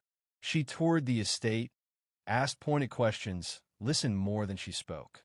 "This isn't what I expected," Clara admitted finally. Eleanor raised an eyebrow. "What did you expect?" "A fortress," Clara said. "Or a failure." Julian smiled faintly. "We tried not to be either." Clara's gaze lingered on Eleanor. "You've changed." "Yes," Eleanor said, "but not in the ways people warned me about." That night, after Clara retired, Eleanor sat quietly by the window. "Do you think she approves?" Julian asked. Eleanor shook her head. "I don't need her to—" He studied her. "That's new." She smiled slightly. "That's earned." As winter approached again, Ravenshire stood less like a challenge to the world and more like an alternative to it. Not louder, not purer, just deliberate. Eleanor reflected on the path behind them, not with nostalgia, but with clarity. The unspeakable proposal had once been an act of survival, then defiance, then construction. Now it was something else entirely. Continuity. And continuity, she realized, was the most difficult and most meaningful achievement of all. Winter settled over Ravenshire with a patience that mirrored the estate's own evolution. Snow softened the edges of the land, quieted movement, and invited reflection. Eleanor found herself welcoming the stillness. It offered space not only to assess what had been built, but to consider what remained unresolved. Clara's visit lingered in her thoughts longer than expected. "You've created something rare," Clara had said on her final evening. "But rarity attracts pressure." Eleanor had smiled then, dismissing the warning as familiar. Yet now, as Ravenshire moved through another season of quiet endurance, she understood the deeper implication. Sustainability required more than structures and values. It required succession. The realization unsettled her. Julian sensed it before she voiced it. "You're planning again," he said one night as she studied a blank page. "I'm questioning," Eleanor replied. "There's a difference." "About?" he asked. "About what happens when we're no longer here," she said. "Not gone, but no longer central." Julian leaned back, considering. "That question never worried my family. Power assumed continuity through inheritance. And that assumption," Eleanor said, "is what made it fragile." They spoke late into the night, not arguing but probing. Ravenshire had moved beyond crisis management. It now faced a quieter, more dangerous challenge: institutional complacency. Eleanor proposed a radical idea. "We separate Ravenshire's cooperative role from our titles entirely," she said. Julian frowned slightly. "Legally?" "Yes," she replied. "Structurally?" "That would reduce our influence," he said. "It would remove dependency," Eleanor countered, "including dependency on us." Julian was silent for a long moment. "My family would see this as dismantling legacy, or redefining it," Eleanor said gently. The decision was not made quickly. They consulted legal scholars, cooperative leaders, and trusted advisors. The resistance was immediate. "This is unnecessary," one warned. "You've already proven stability. Stability that depends on personalities is temporary," Eleanor replied calmly. Others feared precedent. Some accused them of eroding aristocratic responsibility. A few quietly admitted admiration but doubted viability. Julian absorbed the criticism with restraint, though Eleanor could see the strain. "This asks you to relinquish something deeply personal," she said one evening. He met her gaze. "It asked me to decide what my name is for." The restructuring began slowly, deliberately. Governance of cooperative initiatives was formalized under independent charters. Ravenshire's resources remained supportive but no longer directive. Oversight became distributed. Accountability widened. The transition was uncomfortable. Mistakes surfaced. Delays increased. Authority blurred. Eleanor resisted intervening. "This is the cost of autonomy," she reminded herself. Julian struggled more visibly. "You could fix this in an afternoon," he said during one particularly frustrating delay. "Yes," Eleanor agreed, "and undo everything we're trying to prove." Gradually, the system adapted. Leadership clarified. Processes improved. What emerged was not efficiency, but resilience. The world noticed belatedly. An academic journal published a case study on Ravenshire's cooperative disengagement from aristocratic control. The tone was cautious, but the interest undeniable. Requests followed, for observation, for replication, for consultation. Eleanor declined most. "Let them learn by doing," she said, "not by copying." The refusal frustrated some supporters. "You're limiting impact," one argued. "No," Eleanor replied. "I'm limiting dependency." At home, the shift changed Eleanor and Julian's dynamic in subtle ways. For the first time since their marriage, their identities were not entwined with constant action. Evenings grew quieter, mornings slower. One night, Julian voiced the unspoken. "If we're no longer at the center," he said, "who are we?" Eleanor answered without hesitation. "People who chose one another." He smiled faintly. "That answer used to scare me." "It still should," she said softly. "Anything worth choosing does." Their bond deepened in this quieter phase, not through struggle, but through presence. They learned each other again without urgency, without strategy. Yet the world did not fully retreat. A political shift swept through the region. New leadership, new rhetoric, old instincts resurfacing under modern language. Efficiency was praised. Consolidation encouraged. Autonomy framed as inefficiency. The cooperative was mentioned, not attacked but questioned. Julian read the statements carefully. "They're circling." "Yes," Eleanor replied, "but differently."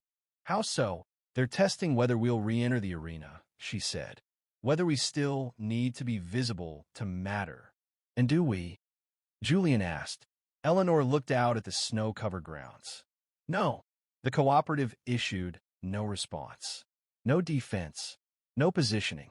It continued its work quietly, locally, effectively. The silence unsettled critics more than resistance ever had. Months passed. The rhetoric moved on. Attention shifted elsewhere. And something unexpected happened. Younger leaders outside Ravenshire, beyond the cooperative, began adopting similar models independently. Not branded, not centralized, just practiced. Eleanor read reports with cautious optimism. This wasn't planned, Julian noted. No, Eleanor said. That's why it's working. One evening, as winter began to loosen its hold, Julian asked a question that surprised her. Would you do it again? He asked. If you knew everything it would cost. Eleanor didn't answer immediately. She thought of the storm, the proposal, the fear, the defiance, the years of pressure, the quiet now. Yes, she said finally, but not to change the world. Julian tilted his head. Then why? To choose how I live in it, she replied. He reached for her hand. That was my answer too. I just didn't know it yet. As spring approached once more, Ravenshire stood no longer as an exception, but as a possibility. Not a model to be imposed, but a proof that another way could exist without demanding permission. The unspeakable proposal had long since lost its shock. What remained was its consequence. A life not built to be admired, but to be sustained. And for Eleanor and Julian, that was enough. Spring returned with a gentleness that felt earned rather than promised. The thaw did not arrive all at once. It crept in slowly, loosening the ground, reopening paths, reminding Ravenshire that endurance was not the same as stasis. Eleanor noticed the change first in the mornings, light lingering longer, birds returning to hedges once bare. Change, she had learned, was rarely dramatic when it lasted. The cooperative continued without spectacle. Reports arrived regularly, modest in tone, careful in language. Problems were addressed where they arose, not escalated for attention. Successes were noted, then absorbed into routine. It was precisely this ordinariness that unsettled observers. Julian read one analysis aloud one afternoon, eyebrow raised. They're calling it structurally unambitious. Eleanor smiled faintly. That may be the kindest critique we've received, because it implies they don't know how to threaten it, he said. Or control it, she replied. Yet control had a way of resurfacing, even when it failed to dominate. Eleanor sensed it in the renewed interest from institutions once dismissive. Not demands this time, requests. Invitations framed as curiosity. Panels, think tanks, advisory boards. They're circling again, Julian observed. Yes, Eleanor said, but now they want legitimacy, not leverage. And will you give it to them? He asked. Eleanor considered carefully.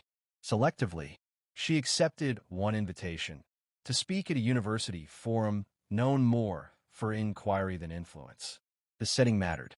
Students filled the hall, not donors. Questions were direct, unpolished, often uncomfortable. Do you think change can survive without confrontation? One asked. Eleanor answered honestly. Confrontation accelerates awareness. Sustainability requires something quieter, consistency without permission. Another asked, Did you give up power? Eleanor paused. No, I stopped confusing proximity to power with purpose. The discussion ended not with applause, but with prolonged silence, the kind that followed when assumptions were unsettled rather than confirmed. Julian watched from the back, recognizing something shift again. Eleanor was no longer defending a position. She was articulating a philosophy shaped by lived cost. That distinction mattered. At Ravenshire, the season brought new challenges closer to home. A neighboring region suffered severe flooding, displacing families and straining local resources. Requests for aid came quickly, some formal, others desperate. The cooperative responded immediately. Logistics, supplies, coordination, without waiting for approval or recognition. Eleanor insisted on one condition. No banners, no statements, she said. Just work. The response was swift, effective, and almost invisible. Relief reached where it was needed. Coordination prevented duplication. Local leadership was respected rather than overridden.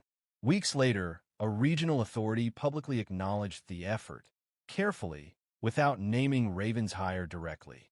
Julian noticed Eleanor's reaction was neutral. "They thanked you," he said. "They acknowledged necessity," she replied. "That's enough." The event, however, triggered something deeper in Julian. "We've proven that this works in crisis," he said one evening. "What happens when the next one is larger?" Eleanor looked at him. "We won't scale by command. But preparation requires foresight," he argued. "Yes," she agreed. "Not centralization." The familiar tension resurfaced. Not disagreement, but divergence in instinct. Julian still felt the pull of preemptive structure. Eleanor trusted emergence. They talked late into the night, circling the question without resolving it. "You think I'm holding on?" Julian said finally. "I think you're remembering what certainty felt like," Eleanor replied. "And you?" he asked. "I'm remembering what it cost." The conversation did not end in consensus. It didn't need to. They had learned that alignment did not require identical conclusions, only shared direction. That summer, Eleanor began writing again, not essays this time, but letters. Private correspondence to individuals she had met over the years. Organizers, educators, coordinators, thinkers. The letters were personal, specific, unpolished. She asked questions, offered observations, shared failures. Julian read one over her shoulder. "You're building a network without calling it one." She smiled. "I'm having conversations without outcome." "Those are the most dangerous kind," he said lightly. "Yes," she agreed. "They change people." One letter returned unexpectedly, from a young woman in a distant region Eleanor had visited years earlier. The response was thoughtful, probing, uncertain. She wants to visit, Eleanor realized. Not to learn, to test. The visit happened quietly. No announcements, no formal agenda. The woman arrived, observed, asked difficult questions, stayed longer than planned. "This isn't leadership," she said bluntly one evening. "It's stewardship." Eleanor nodded. "Leadership seeks direction. Stewardship protects conditions." The woman frowned. "That's slower." "Yes," Eleanor replied, "and harder to co-opt." After she left, Julian remarked, "She'll do something with this." Eleanor watched the path where the carriage had disappeared. "That's out of our hands now." Letting go, Eleanor was learning, did not mean disengagement. It meant resisting ownership. As the year advanced, Julian faced his own reckoning. An old family associate approached him privately with an offer. Restoration of influence, renewed standing, subtle power. All it required was distance. Not rejection, just disengagement. Julian told Eleanor that evening, voice steady but strained. "They want me back," he said. Eleanor did not respond immediately. She waited. "Not publicly," he continued. "Just available." "And what do you want?" she asked. Julian exhaled. "I want to know whether saying no still matters." Eleanor reached for his hand. "It matters because you choose it, not because they notice." He nodded slowly. "Then my answer is no." The offer disappeared as quietly as it had come. Autumn approached again, bringing with it anniversaries Eleanor no longer counted. The marriage that had begun as strategy now felt inseparable from selfhood. Not because it defined her, but because it had never tried to. One evening, walking the grounds, Julian asked, "Do you think people will remember what we did?"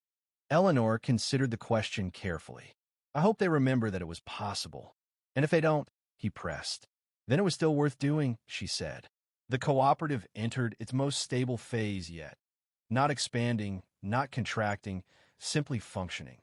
Its success was no longer measured in growth, but in absence. Fewer crises, fewer escalations, fewer interventions required. Eleanor understood the paradox.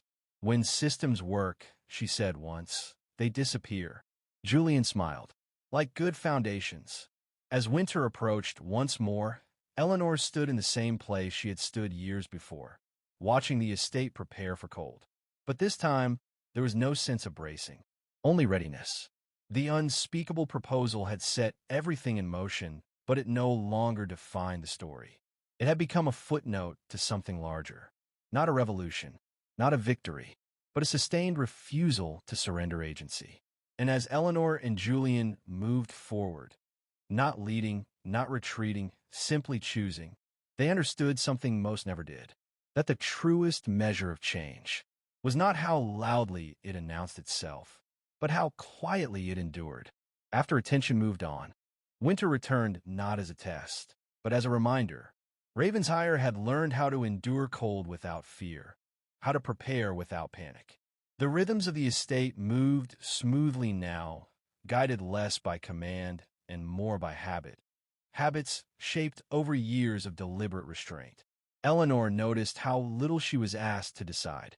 At first, the absence unsettled her. Decisions had once crowded every hour, demanded urgency, justified exhaustion. Now, matters arrived resolved, accompanied by quiet explanations rather than requests for permission. "They don't need me the way they used to," she said one morning, watching reports being filed without her intervention. Julian glanced up. "That was always the goal." "Yes," she replied, "but knowing something and feeling it are different things." He understood that feeling well. His name still opened doors, but fewer people knocked. Influence had receded from spectacle into infrastructure. It existed, but it no longer revolved around them. That truth arrived fully the day Eleanor realized she had not been quoted, nor criticized, in weeks. "They've stopped watching," she said. Julian considered it. "Or they've stopped expecting you to move." "That might be worse," she replied. "Or better," she added silently. The cooperative faced its first generational shift that winter. Several early organizers stepped aside voluntarily, citing fatigue, family needs, or desire to make space. New voices emerged, capable, untested, confident in ways that felt unfamiliar. Eleanor resisted the urge to guide too closely. "You're quieter than usual," Julian observed after one meeting. "I'm listening for what isn't being asked," Eleanor said. "That's where dependency hides." One of the newer coordinators approached her privately days later. "We're grateful," he said carefully, "but we need to know, are you still involved?" Eleanor met his gaze. "I'm accountable, not directive." He hesitated. "And if we fail?" "Then you learn," she replied. "So will I." The answer unsettled him. That, Eleanor knew, was necessary. Failure, unbuffered by hierarchy, was one of the last freedoms they had preserved. As the season deepened, an external shock tested that freedom. A trade disruption rippled through several regions, straining supply routes the cooperative relied on indirectly. The cause was distant, policy shifts beyond their influence, but the impact was immediate. Prices rose, delays multiplied, anxiety spread. Julian watched the tension build. "They'll expect intervention. They'll expect leadership," Eleanor corrected. "Not rescue." She convened a brief session, not to decide, but to clarify constraints. "This disruption is not ours to resolve alone," Eleanor said. "We can mitigate impact, not control outcome." The response was uneven. Some accepted it. Others pushed back, demanding stronger action. "You have the influence," one argued. "You can make calls." Eleanor nodded. "I can. But if I do, I teach you that pressure belongs elsewhere." The room fell quiet. Julian felt the weight of the moment. This was the line they had drawn years ago, now tested without drama, but with consequence. The cooperative adjusted. Routes were renegotiated. Expectations reset. Losses absorbed. It was not painless, but it held. Eleanor felt the cost later, alone. "Was that cruelty?" she asked Julian one night. "To let them struggle?" Julian considered carefully. "No, it was restraint. Sometimes those feel indistinguishable," she said. "Yes," he replied, "until later." Later arrived slowly, in the form of confidence that did not look to them for validation. Eleanor saw in meetings where her presence no longer shifted tone, only added perspective. Julian felt it when decisions proceeded without his endorsement. They were still respected, but they were no longer central. And that, unexpectedly, freed something between them. They traveled for the first time in years without agenda. A modest journey. No announcements. No meetings. Just distance. On the second evening, Julian asked, "Do you know when I stopped fearing irrelevance?" Eleanor smiled slightly. When I realized relevance is what others take from you," he said. "Meaning is what you choose." She reached for his hand. You learned that faster than most. I learned it from you, he replied. They returned to Ravenshire with no sense of urgency. The estate continued as it had before they left. Nothing collapsed. Nothing waited. That night, Eleanor stood alone in the library, surrounded by shelves once heavy with strategy. She realized she no longer needed them. Knowledge, yes. Control, no. The past did not disappear. It simply loosened its grip. Spring approached again, but this time without anticipation. It came because it always did. A letter arrived unexpectedly from the young woman who had visited months earlier. She has started something, Eleanor realized as she read. Small, local, unnamed. It bore no resemblance to Ravenshire's structure, and yet it echoed its principles unmistakably. Julian read over her shoulder. She didn't copy. No, Eleanor said softly. She understood. Understanding, Eleanor knew, was the only inheritance that survived distance. As the year turned, Ravensshire hosted a quiet gathering. Not commemorative, not celebratory. Practical, reflective. Those who attended spoke less about what had been built and more about what had been avoided. Consolidation, dependency, spectacle. Eleanor spoke only once. We didn't refuse power, she said. We refused ownership of it. Afterward, no one asked questions. They didn't need to. Later that night, Julian asked, Do you think this is the end of the story? Eleanor considered the question, then shook her head. Stories don't end. They disperse. He smiled. And us. We remain, she said. Not as symbols. As people. Outside, Ravensshire rested. No longer a site of struggle. Not a monument to victory, but a place where choices had accumulated into culture. The unspeakable proposal that had once bound 2 lives out of necessity now felt distant. Not forgotten, but transformed. It had been the first refusal. Everything else had followed. And as Eleanor looked ahead, not toward expansion or recognition, but toward continuity, she understood at last.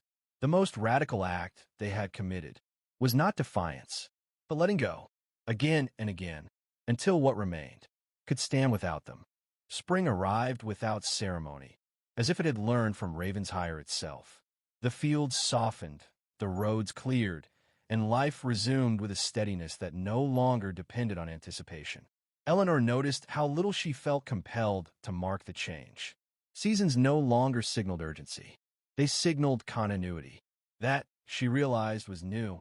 The estate functioned with an ease that once would have seemed impossible. Decisions emerged through conversation rather than instruction. Problems surfaced early, addressed locally, rarely escalated. When Eleanor reviewed reports now, they felt less like warnings and more like weather. Information to be acknowledged, not feared. Julian felt the shift in his own way. His name still carried history, but it no longer demanded response.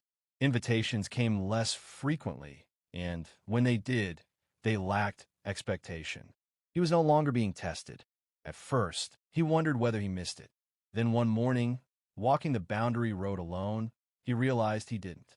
The cooperative entered its most self-directed phase yet. New initiatives appeared without prior discussion. Small, precise, responsive to local need.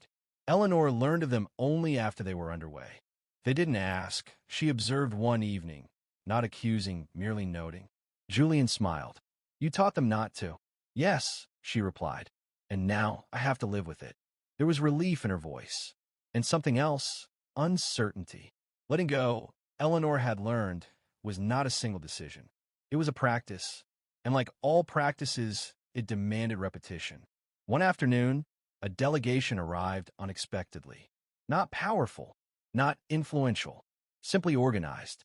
They represented a cluster of regions far beyond Ravenshire's reach, places Eleanor had never visited. We've been watching quietly, their spokesperson said. Not you. The outcomes. Eleanor listened without interruption. We don't want guidance, the woman continued. We want to know what mistakes you made early. The ones you don't speak about. Eleanor paused. This was not a request she had prepared for. I made too many, she said finally, and I made them loudly. The woman nodded. That's why we came. Eleanor did not offer frameworks or prescriptions. She spoke instead of misjudgments. Times she had acted too quickly, trusted too little, assumed too much responsibility. She spoke of exhaustion mistaken for commitment, of clarity delayed by fear of appearing uncertain. The delegation took notes, asked questions, then left without fanfare. Julian watched them go. They didn't ask for solutions. They asked for permission to fail, Eleanor replied. That evening, Eleanor felt something loosen further inside her. Influence, she realized, did not require projection. It required honesty, even when that honesty diminished myth. As summer approached, Ravenshire prepared for a quieter kind of milestone. 10 years had passed since the storm. Not since the marriage, but since the moment that had forced everything into motion. Eleanor noticed the date only when she found the old coat she had worn that night, folded carefully at the back of a drawer. She held it for a long moment, then set it aside. Julian found her later, thoughtful. "You remembered," he said. "Yes," Eleanor replied, "but I don't need to revisit it." He nodded. "Neither do I." They did not commemorate the day. No acknowledgement. No reflection shared publicly. The moment had already been transformed beyond recognition. What mattered now was not origin, but continuation. That continuation faced a new test late in the summer. A national initiative was announced. Ambitious, centralized, well-funded. It promised efficiency, coordination, reach. Many regions joined quickly, relieved to exchange uncertainty for structure. The cooperative was approached, not pressured, not threatened, but offered a special arrangement. Partial alignment, retained autonomy, symbolic participation. Julian read the proposal carefully. "This is different," he said. "Yes," Eleanor agreed. "They've learned. They're not asking us to surrender," he continued. "They're asking us to legitimize." Eleanor exhaled slowly. "That's more dangerous." The cooperative leadership was divided.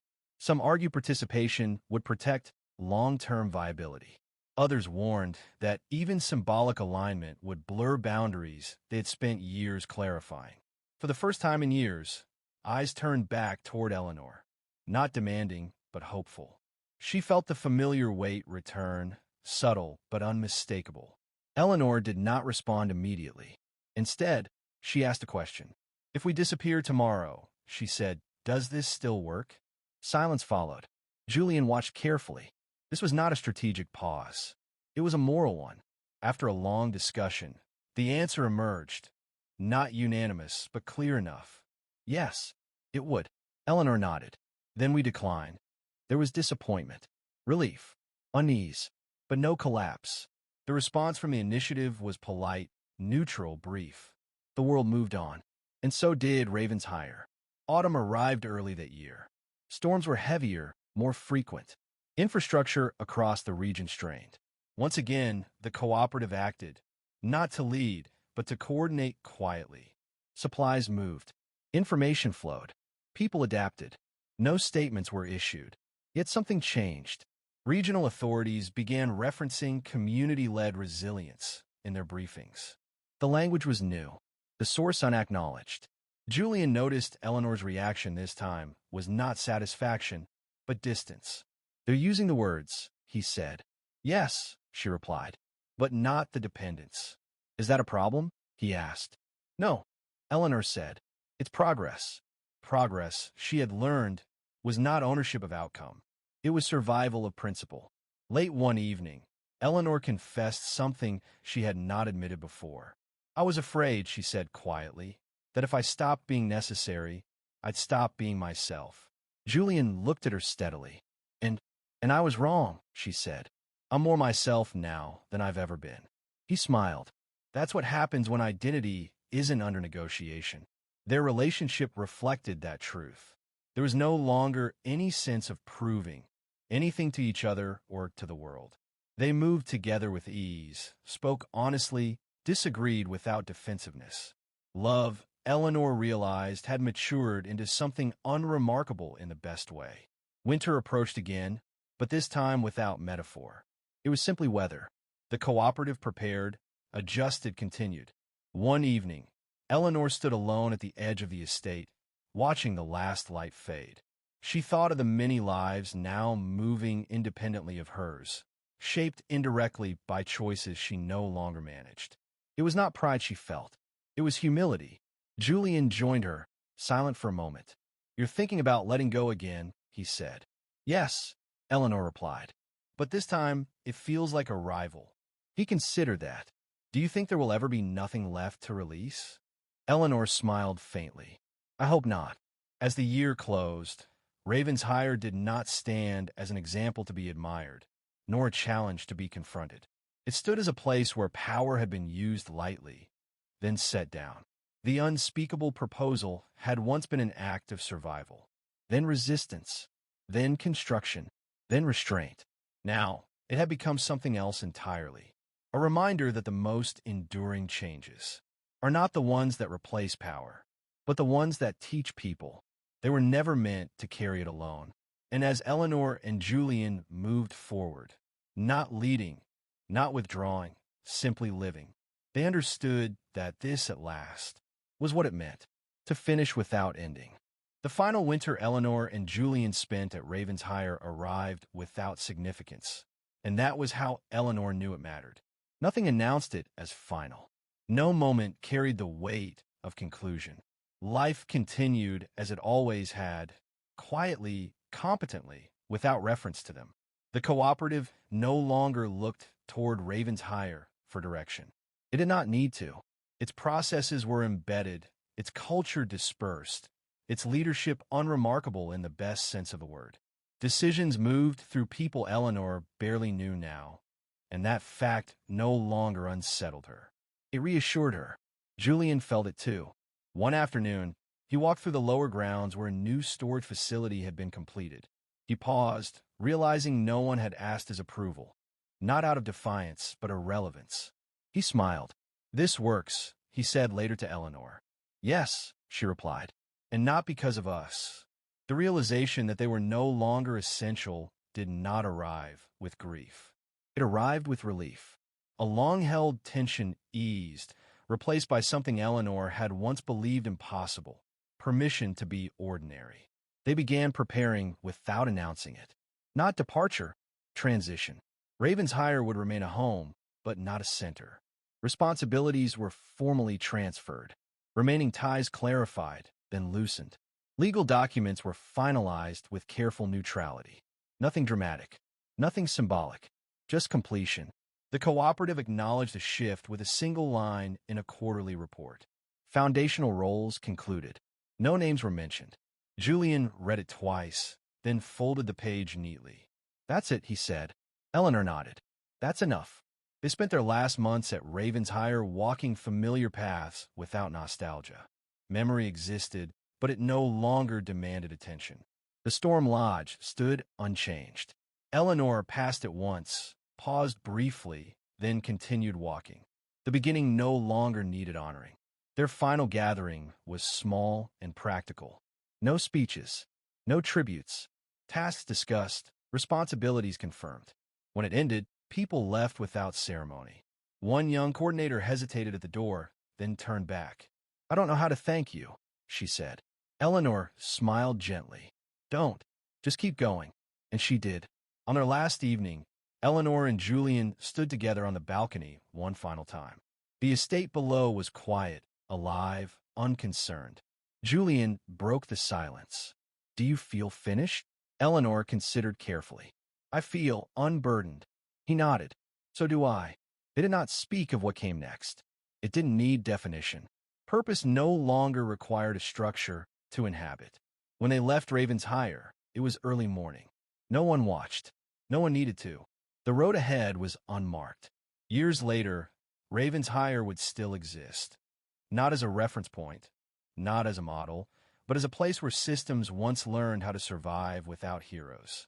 The cooperative would continue, altered by distance, strengthened by anonymity. Some would trace its influence. Most would not. And Eleanor and Julian would live quietly elsewhere, unnamed, unremarkable, deeply intact. The unspeakable proposal that had once bound two strangers together out of necessity had fulfilled its purpose long before this moment. It had not created permanence. It had created release. What remained was not legacy, but continuity without ownership. Not power, but capacity shared. Not a story that demanded retelling, but one that no longer required an ending. Because the truest resolution is not triumph, nor sacrifice, nor recognition. It is the moment when what you built no longer needs you, and you no longer need to be remembered for it. And in that quiet space, Eleanor and Julian finally understood. They had not changed the world. They had changed how they belonged to it. And that was enough.